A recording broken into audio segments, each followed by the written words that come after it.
মহেশখালীর মানুষকে চিহ্নিত করেছিল তার নির্দেশে, তার পরিকল্পনায় আমাদেরকে মিথ্যা মামলা দিয়েছে।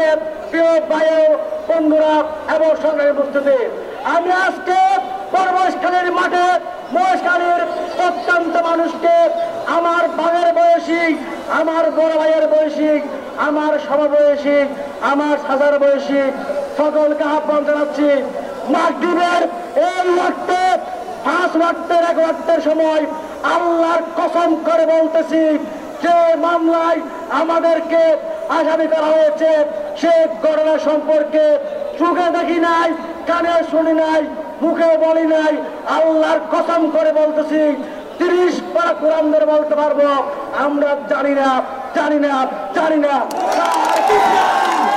এই বক্কল সাহেব দালালি করুন না, বিএনপি কাকে বলে দেখে যা, দেখে যা। অনেক দালালি হয়েছে, অনেক মামলা হয়েছে, অনেক হামলা হয়েছে। এই হামলা বন্ধ করতে হবে, নইলে বিস্তার ভেঙে দেওয়া হবে।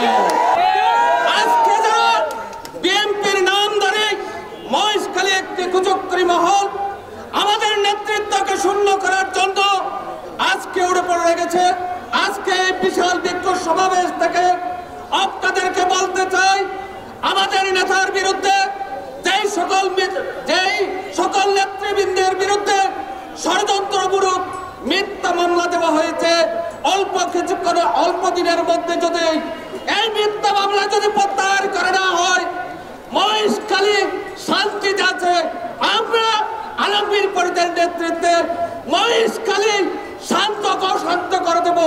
যতদিন পর্যন্ত এই নেতাদের বিরুদ্ধে মিথ্যা মামলা প্রত্যাহার করা না হবে, ততদিন পর্যন্ত আমরা রাজপথ থেকে গড়ে ফিরে যাব না, গড়ে ফিরে যাব না, গড়ে ফিরে যাব না। যারা এই উপজেলা প্রশাসন, থানা প্রশাসন, ডিজিএফআই, এনএসআই থেকে শুরু করে যারা সাংবাদিক ভাইয়েরা আছেন, আমাদের ঊর্ধ্বতম কর্তৃপক্ষ যারা আছেন, তাদেরকে বিনীত অনুরোধ জানাচ্ছি, আপনারা যথাযথভাবে সুষ্ঠু তদন্ত করে আমাদের যে মিথ্যা মামলা করেছেন তাদেরকে প্রত্যাহার করার জন্য জোর দাবি জানাচ্ছি। না হলে সুষ্ঠুভাবে যদি তদন্ত করে তাদেরকে যদি বাদ দিয়ে না হয়, তা না হলে এই মহেশখালীতে আলমগীর পরিবারের নেতৃত্বে সমগ্র বাংলাদেশের যে বিএনপি পরিবারের নেতা কর্মী আছে তাদেরকে ঐক্যবদ্ধ করে দুর্বার আন্দোলনের মাধ্যমে তাদেরকে প্রতিহত করা হবে। প্রহসনমূলক ষড়যন্ত্রমূলক মামলা দেওয়া হয় করে খারাপ। আমি বলবো, অনেকে বলছে, আমি সেই কথা বলতে চাইছিলাম না। কামাল পাশা আমাকে বাবু ডাকে, আমার বাবু ডাকলে আমার সে বাতিজা হবে, আমাকে বাবু ডাকে চাচা।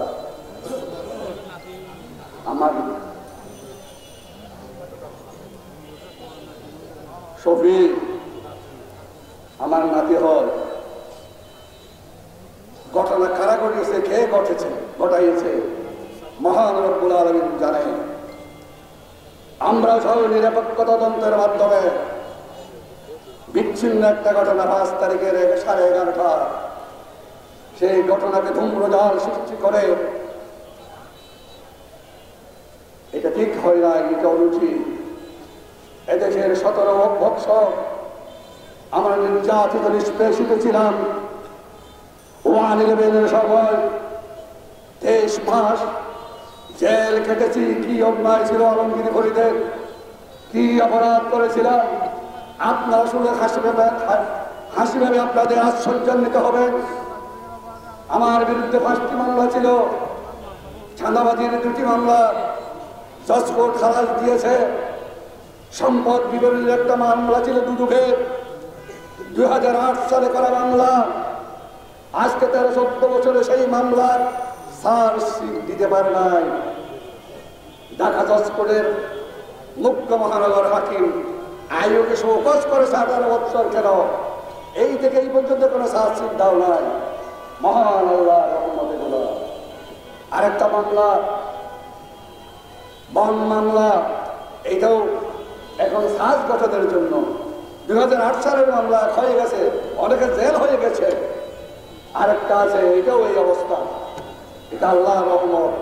মিথ্যার পেশাতে দিয়ে রাজনীতি টিকে না, ষড়যন্ত্র করে যারা মামলা দিয়েছিল 111-এর সময়, যেই উপজেলা চেয়ারম্যানের অফিসে বসে মামলা দিয়েছিল, সেই উপজেলার পরাজিতরা আবার রাজনৈতিকভাবে আলমগীর ফরিদকে ঘায়েল করতে চায়।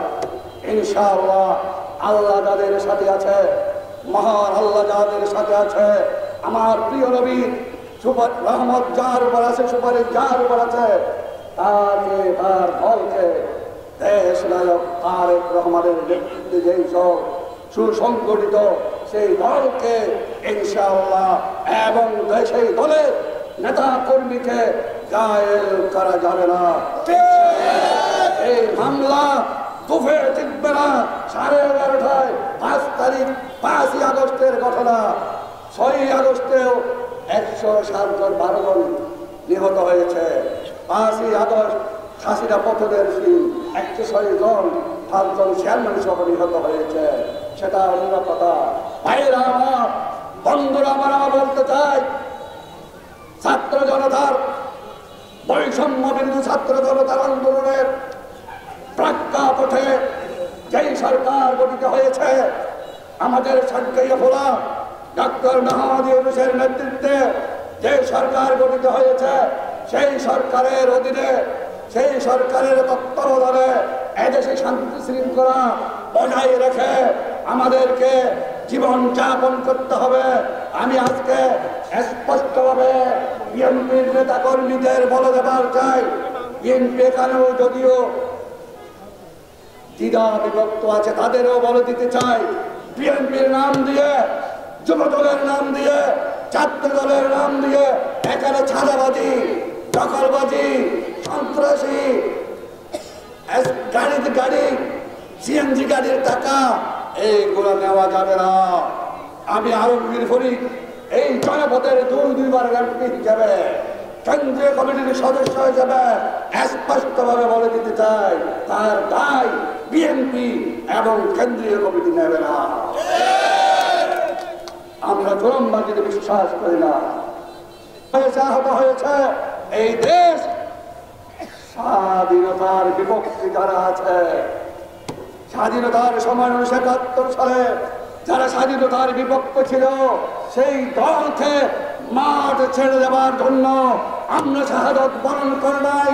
শহীদ রাষ্ট্রপতি শালুর গাছপাতার খন্ডে স্বাধীনতার ঘোষণা দেয় নাই। আজকে ছাত্র জনতা, সহস্রাধিক ছাত্র জনতা রক্ত দেয় নাই। সেটা আপনাদের মাথায় রেখে কাজ করতে হবে।